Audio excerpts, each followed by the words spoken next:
الحمد لله رب العالمين والعاقبة للمتقين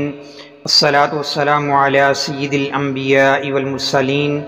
أما بعد فأعوذ بالله من الشيطان الرجيم بسم الله الرحمن الرحيم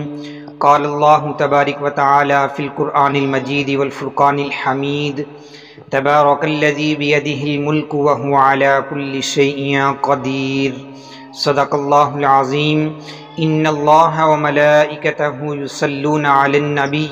یا ایہا الذین آمنوا صلوا علیہ وسلموا تسلیما اللہم صلی علی سیدنا ومولانا محمد وعلی آل اصحاب سیدنا ومولانا محمد وبارک وسلم وصلی علیہ۔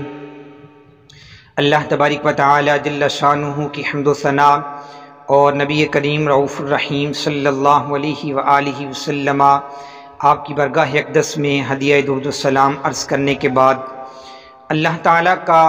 لاکھ لاکھ شکر ہے کہ اللہ تعالیٰ نے ہم سب کو نبی کریم رؤوف الرحیم صلی اللہ علیہ وآلہ وسلم آپ کی امت میں پیدا فرمایا۔ حضرت ابن عباس رضی اللہ تعالیٰ عنہ سے روایت ہے کہ بعض صحابہ کرام نے ایک جگہ خیمہ گاڑا تو وہاں پہ صحابہ کرام کو اس بات کا علم نہیں تھا کہ کسی شخص کی قبر بھی موجود ہے، تو صحابہ کرام عرض کرتے ہیں کہ ہم نے دیکھا کہ وہاں پہ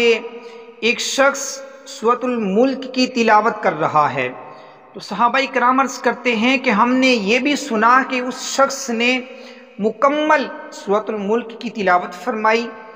صحابہ کرام عرض کرتے ہیں کہ ہم نے یہ سارا ماجرا نبی کریم صلی اللہ علیہ وآلہ وسلم آپ کو بتایا، تو آپ صلی اللہ علیہ وآلہ وسلم نے فرمایا کہ یہ جو صورت ہے یہ عذاب قبر سے نجات دیتی ہے۔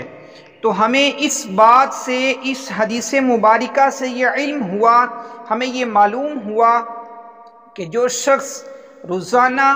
سورۃ الملک کی تلاوت کرتا ہے تو اللہ تعالیٰ کے عذاب سے یہ صورت بچاتی ہے۔ ہمیں چاہیے کہ ہم لوگ روزانہ بلا ناغہ رات کو سونے سے پہلے سورۃ الملک کی تلاوت کیا کریں۔ اسی طرح حضرت ابن عباس رضی اللہ تعالی عنہما آپ فرماتے ہیں کہ ایک شخص نے فرمایا کہ میں تم کو ایسی حدیث تحفہ میں نہ دوں، فرمانے لگے کہ جس سے تم خوش ہو جاؤ، تمہیں خوشی ہو، تمہیں مسرت حاصل ہو، تو فرمایا کہ تبارک الذی بیدہ الملک وہو علی کل شیء قدیر، کہ سورۃ الملک کی تلاوت کیا کرو، صرف تلاوت نہ کیا کرو، فرمایا کہ اپنے گھر والوں کو، سارے بچوں کو، اپنے پڑوسیوں کو بھی اس کی تلاوت کرنا سکھاؤ، ان کو پڑھنا سکھاؤ۔ فرمایا اس لیے کہ یہ جو صورت ہے یہ قیامت والے دن مجادلہ کرنے والی ہے۔ مجادلہ کرنے سے کیا مراد ہے؟ آپ فرماتے ہیں کہ اپنے رب سے پڑھنے والے کے لیے جھگڑا کرے گی، فرمائے گی کہ اے اللہ اس شخص کو عذاب سے محفوظ فرما، اور اللہ رب العزت سے یہ مطالبہ کرے گی کہ اسے عذاب جہنم سے بچا، تو اس کی وجہ سے اس کا جو پڑھنے والا ہوگا اس کو عذاب قبر سے نجات ملے گی۔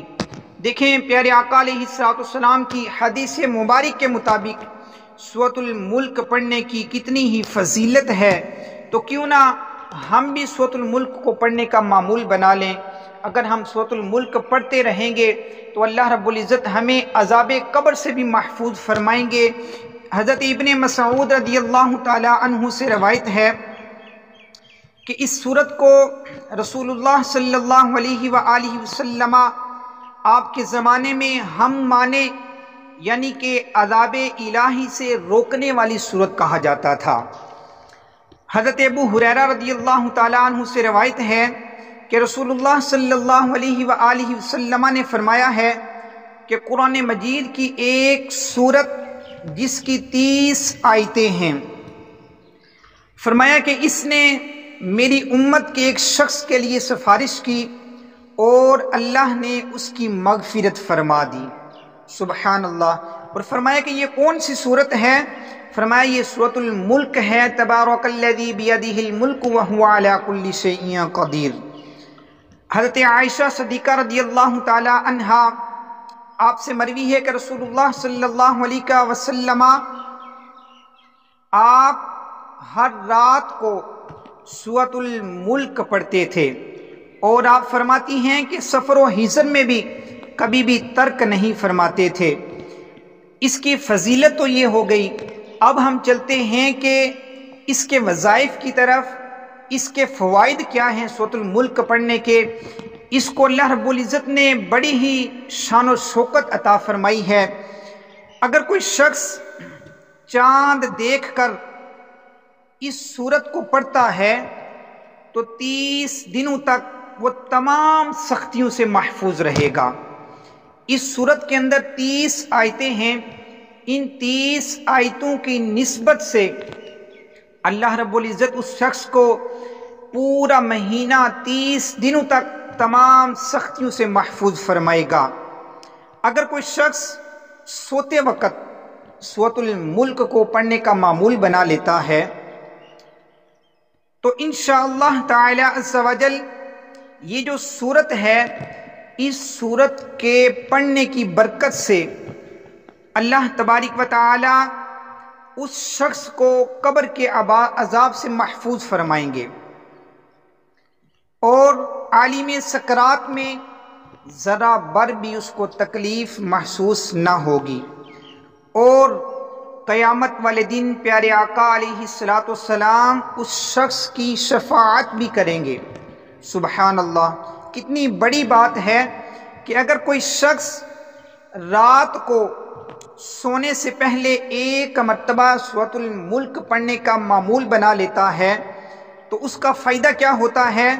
کہ یہ سورت پڑھنے کی وجہ سے اللہ تبارک و تعالی اس کو